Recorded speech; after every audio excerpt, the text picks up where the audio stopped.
Nous allons avoir ouvert la Bible dans 1 Corinthiens chapitre 9.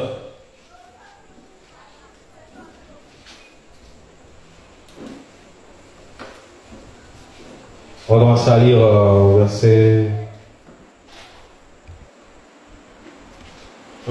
4. 1 Corinthiens chapitre 9 au verset 4. C'est là ma défense contre ceux qui m'accusent. Non, pardon. N'avons-nous pas le droit de manger et de boire? Verset 5. N'avons-nous pas le droit de mener avec nous une sœur qui soit notre femme, comme font les autres apôtres et les frères du Seigneur et Céphas? Verset 6. Ou bien, est-ce que moi seul et Barnabas, nous n'avons pas le droit de ne point travailler? Verset 7. Qui jamais fait le service militaire à ses propres frères? Qui est-ce qui plante une vigne et n'en mange pas le fruit? Qui est-ce qui fait perdre un troupeau et ne se nourrit pas du lait du troupeau?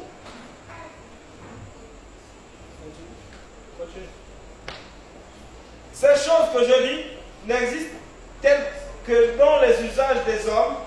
La loi ne les dit-elle pas aussi? Car, verset 9, car il est écrit dans la loi de Moïse, tu ne mensureras moins le bœuf quand il foule le grain. Dieu se met-il en peine des deux? Verset 10. Ou parle-t-il uniquement à cause de nous? Oui, c'est à cause de nous qu'il a écrit que celui qui laboure doit labourer avec espérance. Et celui qui foule le grain, foule avec l'espérance qu'il y avoir part. Verset 11. Si nous avons semé parmi vous le bien spirituel, est-ce une grosse affaire si nous moissonnons vos biens temporels? Acclamation.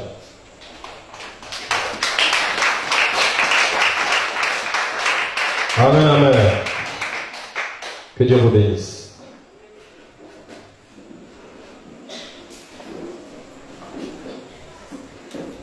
Ok.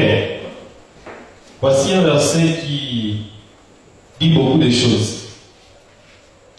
Peut-être que vous ignorez, mais comme je suis un enseignant, je dois vous dévoiler ces choses. Acclamation.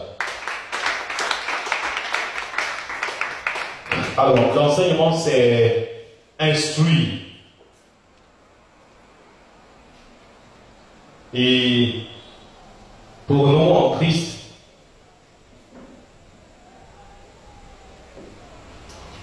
on n'enseigne pas seulement, ça veut dire on ne répète pas, on ne vous dévoile pas seulement. Bon, déjà, il faut dire que le logos, c'est la parole écrite. Le logos, on va utiliser un langage chrétien. Logos, c'est la parole écrite.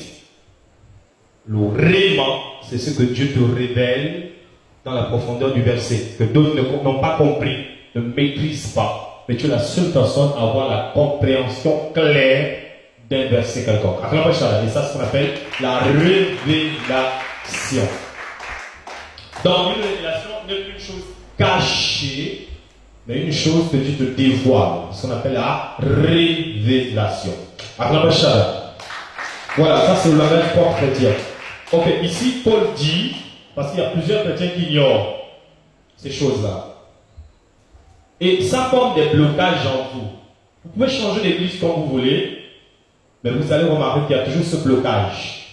Vous ne savez pas faire la part des choses entre le pasteur et les fidèles. Quel est le rôle de chacun? Vous vous dites, bon, ce que je fais, lui doit forcément le faire. Mais non, mais c'est faux.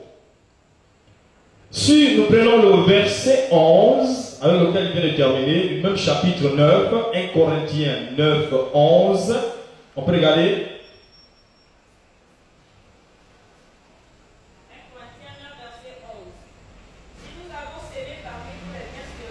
Si nous avons sémé parmi vous les biens spirituels, est-ce une grosse affaire si nous moissonnons vos biens?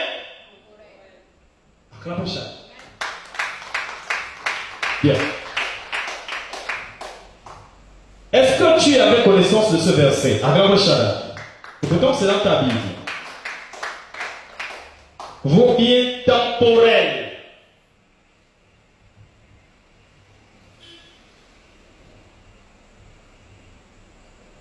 alléluia, il est Père, c'est spirituellement qu'on nous appelle Père de l'Église, Père spirituel. Parce que Dieu a établi, premièrement, les apôtres, et en deuxième position, des prophètes. Donc, l'Église est bâtie sur le fondement des apôtres et des prophètes. Le fondement des apôtres et des prophètes. Ça veut dire quoi? On parle d'un seul soubassement, mais qui a été construit par deux maçons. Le fondement. Que celui qui a des oreilles entende ce que l'Esprit dit aux églises. Amen, amen. Donc l'église de Christ naît et formée par deux maçons. Le premier c'est un apôtre, le deuxième c'est un prophète. Vous pouvez inverser, c'est pareil, parce qu'il y a d'abord le temps des prophètes avant le temps des apôtres.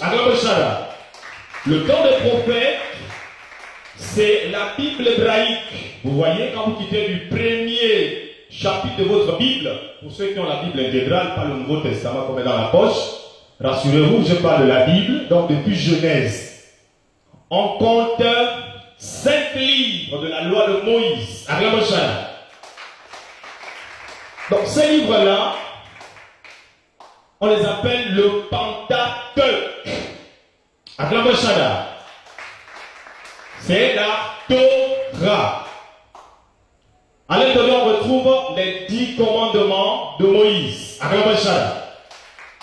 Mais regardez qu'à cette époque, on ne parle pas des apôtres.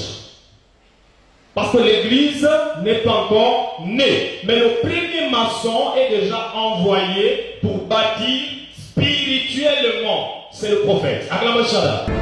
Que celui qui a des oreilles entende ce que l'Esprit dit aux églises. Est-ce que quelqu'un me suit? Donc les prophètes ont prophétisé, ils ont parlé d'un temple que Dieu doit bâtir. Et ce temple, c'est la nouvelle Jérusalem céleste. Que celui qui a des oreilles entende ce que l'Esprit dit aux églises. Rassurez-vous, quand on parle de ce temple, on ne parle pas des travaux dans le ciel, mais dans le spirituel. Que celui qui a des oreilles entende ce que l'Esprit dit aux églises. C'est une vie, c'est une conversion, c'est un modèle de vie qu'on appelle la nouvelle Jérusalem céleste. Donc l'homme nouveau en Christ. Ok, je continue. Donc quand les apôtres ont parlé, nous sommes au temps d'Emmanuel. Ce sont eux qui amènent la toiture de l'église. La toiture, c'est l'Esprit Saint qui descend au jour, bon pour certains, de la Pentecôte. Donc là, il termine les travaux. Donc quand on parle de ce soubassement, le soubassement, je vais encore plus loin, la tête de cette construction, donc du temple, ne nous regarde pas. C'est Christ, donc le Saint-Esprit. Que celui qui a des oreilles entende ce que l'Esprit dit aux églises. Mais le milieu nous appartient. Nous devons construire sur le soubassement que Paul a appelé les fondations. Si quelqu'un veut construire, il bâtit sur le fondement de Christ. Que celui qui a des oreilles entende ce que l'Esprit dit aux églises. Vous comprenez quelque chose? Donc ici nous avons le soubassement, mais après le soubassement on monte les murs d'une maison, non? Maintenant c'est à partir de ce moment nous allons parler de toi et moi. Tu es une brique. Mais dans la Bible, rassurez-vous, on ne parle pas de briques, on parle de pierre pour l'édifice de Christ. Nous sommes des pierres vivantes. des oreilles entendent ce que l'Esprit dit aux églises. Nous sommes des pierres vivantes.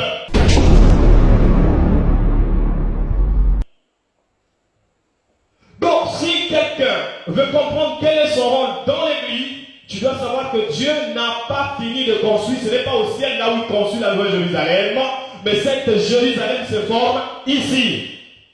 Alors, quand Jean voit du ciel, c'est une vision, c'est un langage.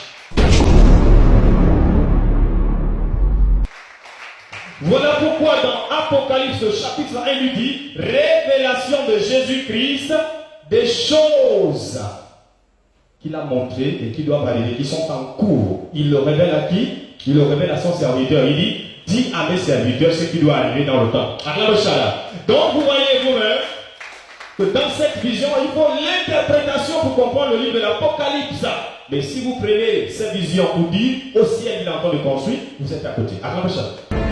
Que celui qui a des oreilles entende ce que l'Esprit dit aux églises. Donc, nous sommes des pierres vivantes. Touche quelqu'un, dit, tu as un rôle à jouer dans l'église, moi aussi j'ai un rôle à jouer. Amen, amen. Donc, puisque nous sommes des pierres vivantes, ne dis jamais, si l'autre a manqué le culte, ben moi, c'est pas mon problème. Non, il est important. Il est aussi important que toi. Alléluia. Donc, les hommes de ministère que nous sommes, nous ne sommes pas là pour vous prêcher le mariage, le travail, la voiture, les habits. Non, ça c'est physique.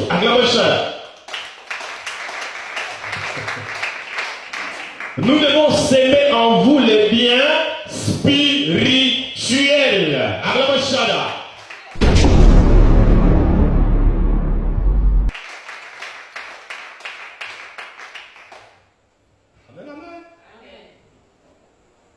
Entre le pasteur qui te donne 20 000 tous les jours après le culte et celui qui ne te donne pas 20 000, mais qui te dit, prends tel verset pour comprendre les temps prophétiques, prends celui qui t'explique la parole.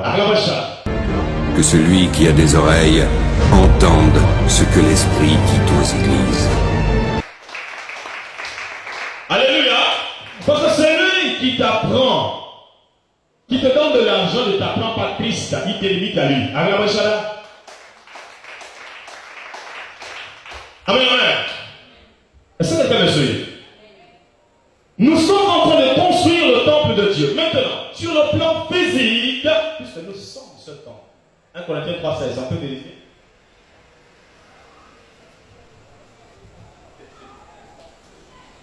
La Jérusalem, elle est là. Elle est là. Ouais. Ne savez-vous pas que vous êtes le temple de Dieu et que l'Esprit de Dieu habite en vous?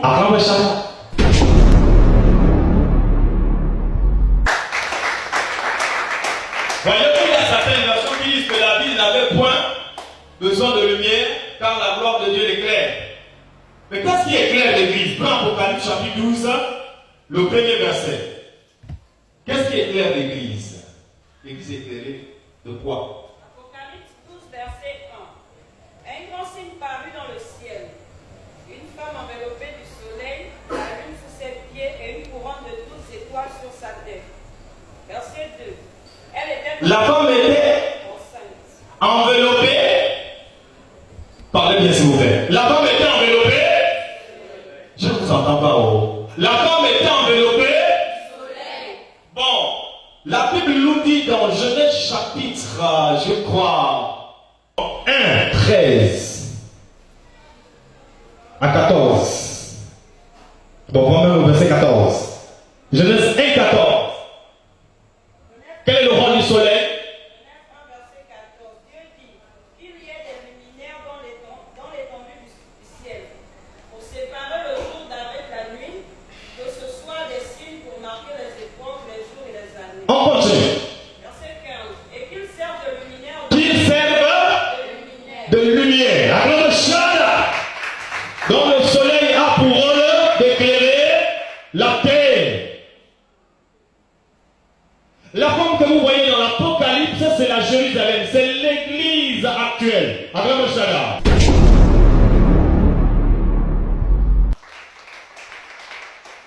Alors pourquoi Dieu va révéler à Jean que ça se passe au ciel? Mais le ciel, c'est le monde spirituel. Que celui qui a des oreilles entende ce que l'Esprit dit aux églises. C'est une vision. Amen, amen.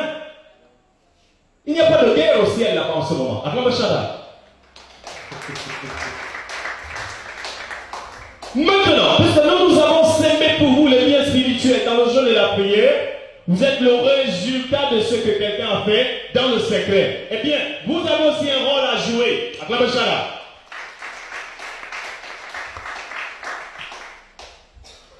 Votre rôle est de prendre soin de l'Église de Dieu, de soutenir les ministères. Amen, amen. Il y a des choses qu'on ne doit pas vous demander. On ne doit pas quand même vous dire payer les chaises. Décorer ici avec des fleurs. Payer un seau de peinture. Payer des baffes. Acheter des micros. Asseoir les liens, tampons. Acclamation. Parce que pour Paul, ça ce n'est pas une grosse affaire. 1 Corinthiens 9:11. Acclamation. Non, relis encore ça. Relis s'il te plaît. 1 Corinthiens 9:11.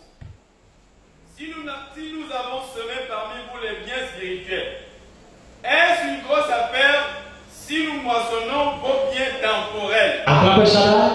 Et quand nous avons lu vers les versets 4, verset 7, 8, vous avez vu qu'il dit qui nourrit, en fait, qui nourrit les moutons, qui élève les moutons sans, les vaches sans tirer leur lait. Acclamation.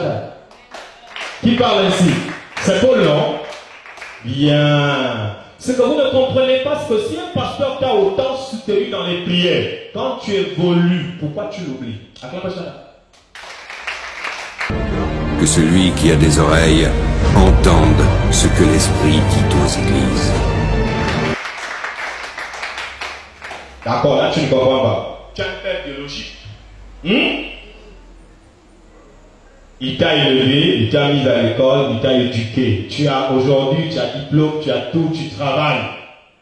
Tu penses que ton père n'a pas besoin de voir le retour, l'écho de ce qu'il a fait sur toi? Non, je ne parle pas de l'investissement, mais je sais que j'essaie de dire, il y a le rendement, et la reconnaissance. Oh, mais il y a des gens qui vendent les enfants. Toi, tu n'as pas vendu.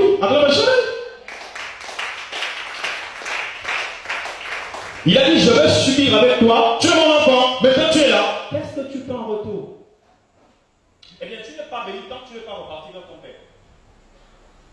Et lui, c'est à cause de toi que j'ai réussi. Tiens ça.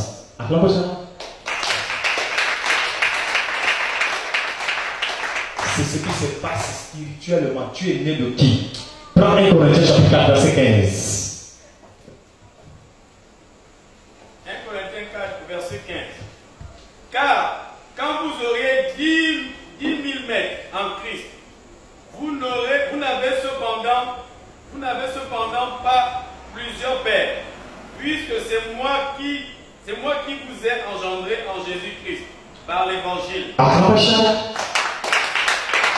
Vous voyez ça? Il dit, c'est moi qui vous ai engendré en Jésus-Christ par l'évangile. Donc il y a cette naissance. Mais spirituellement, tu as un père. Tant que vous ne savez pas honorer les pasteurs, ça n'avance pas. Ah oui, c'est l'année là où j'ai dit que tu es lequel. Prends Matthieu chapitre 10, tu veux le verset. Le verset 42. Je lis la parole de Dieu. 41 à 42. Celui qui reçoit un prophète en qualité de prophète recevra une récompense de prophète. Bon, si vous ne savez pas, regardez la fin du verset. Comment on reçoit? Ouais? Et celui qui reçoit un juste en qualité de juste recevra une récompense de juste. Et quiconque donnera seulement un verre d'eau froide à l'un de ses petits parce qu'il est mon disciple, je vous le dis en vérité, il ne perdra point sa récompense. Il ne perdra point sa récompense. Alors, ici, On te parle de récompense. Ça veut dire que tu as récompensé l'oublié de Dieu. et je te dis, comme il est mon serviteur, tu ne perdras point ta récompense. Que celui qui a des oreilles entende ce que l'Esprit dit aux églises. Prends un autre chapitre. C'est dans 1 Samuel 9, 6. Bien, on m'a pas tout dit.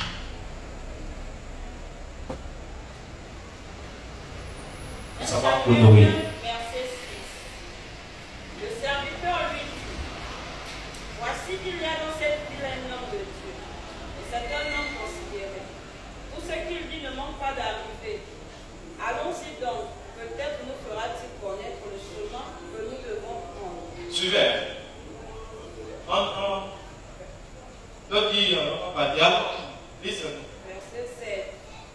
Saül dit à son serviteur, mais si nous y allons, que porterons-nous à l'homme car il n'y a plus de provision dans nos sacs et nous n'avons aucun présent à offrir à l'homme de Dieu. Il dit, Que porterons-nous à l'homme de Dieu? on parle comme ça, les gens disent, oui, Nilo, je suis dit quoi? L'autre dit, non, vraiment. Qu'est-ce qu'il dit? Que porterons-nous à l'homme de Dieu? L'autre dit, non, j'ai le quart d'un cycle d'argent. L'autre, j'ai un peu de nourriture. Je le donnerai à l'homme de Dieu. Attends bien, je le donnerai à l'homme donné. Donc, cadeau. Donc, Dieu a dit, celui qui vous reçoit, me reçoit. C'est dans le même chapitre de Matthieu 10, 40 à 42. Celui qui vous reçoit, me reçoit. Celui qui vous écoute, Luc 10, 16. Celui qui vous écoute, m'écoute. Que celui qui a des oreilles entende ce que l'Esprit dit aux églises. Luc 10, 16. Luc 10, verset 16. Celui qui vous écoute m'écoute, et celui qui vous rejette me rejette. Alors, à ce niveau, tu te dis, ben, oui, vous avez besoin de semer les biens là, physiques, dans l'église. Pourquoi vous ne le faites pas? Ne faites pas votre travail. En fait, la responsabilité physique d'une église ne regarde pas le pasteur, ça regarde les personnes enseignées. Que celui qui a des oreilles entende ce que l'Esprit dit aux églises. Qui reçoivent l'enseignement. Prends Galates 6, 6. On va prendre les versets qui font un peu plus mal.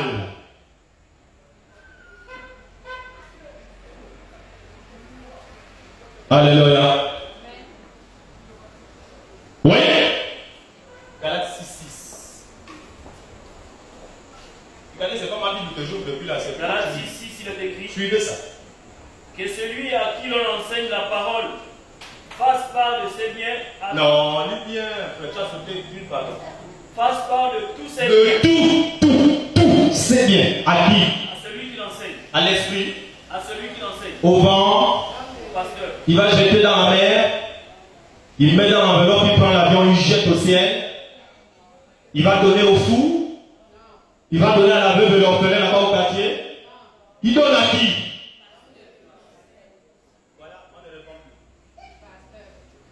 Que celui qui a des oreilles entende ce que l'Esprit dit aux églises.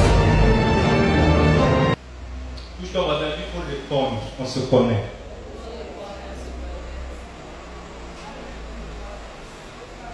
Si le pasteur appliquait vraiment les versets, les gens vont rester vivre.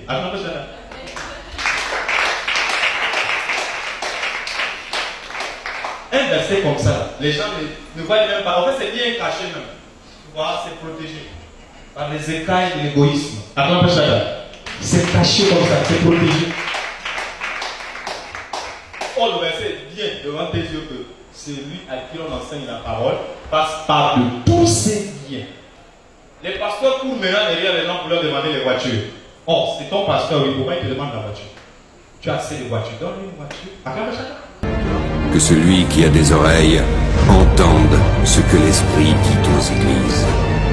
C'est ton pasteur, non, oui. Pourquoi il te demande de l'argent? Tu as assez d'argent. Donne-lui une part. Acclame chacun. Il n'y a pas seulement le 10e. On prend la part de tes biens. Acclame chacun. Alléluia. La part de tes biens. Ce que vous ne savez pas, quand on donne à un démon les offrandes qui nous demande, il nous bénit, non? Même Satan vous montre cette loi. Tu ton enfant, je t'élève cette année. En tuant la moitié, elle est élevée. Mais essayez de faire le contre Satan. Non, non, non. Donc d'abord, après je tue. Il te donnera. Après le Satan. Alléluia. Dieu pour pardonner l'humanité. Ouais, jamais ça se passe pas comme ça. La loi dit tu pèches, tu meurs. Lui-même il est venu, il a porté tous les péchés de Dieu. On dit maintenant tu connais la suite. C'est pas parce que tu es Dieu. La suite on attend. Il faut mourir. Acclame le Seigneur. Et il est mort pour nous. Donc on a besoin du sacrifice. Amen, amen. Maintenant quand tu fais quoi pour faire avancer l'église? Pas toi pour que l'église avance. Dis amen. Acclame le Seigneur. Deuxième point, on ne se vante pas parce qu'on a donné à un pasteur.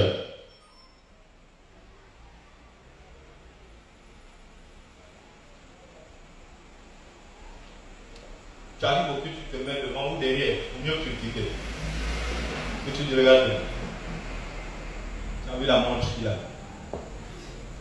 Il s'habille pas. Tu as pris, oui. Tu veux dire quoi là? C'est moi qui l'ai. Il a offert. Ah. Maintenant on gagne quoi là? Non, c'est-à-dire que tu connais choisi. C'est déjà l'homme de Dieu, je l'habille. Donc, faut m'écouter. J'ai envie même d'ouvrir même avec. On est en plein culte. Hein. Quelqu'un est en train de te dire n'importe quoi dans l'oreille. J'ai un voyage au Dubaï. Tu rentres aussi dans les affaires. Pendant qu'on est en train de lire la Bible.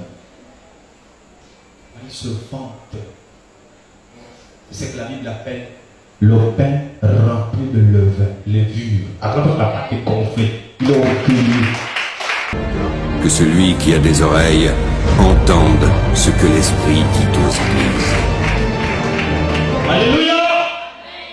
Tu as fini de payer ta vie quand tu sors de la main. Est-ce que tu sais que quand j'ai eu les 10 millions, le sable qu'on a transporté pour l'église, c'est bon?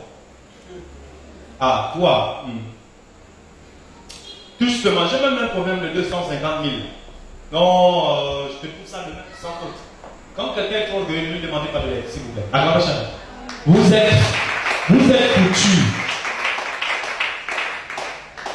Dans les restaurants, il va parler de toi.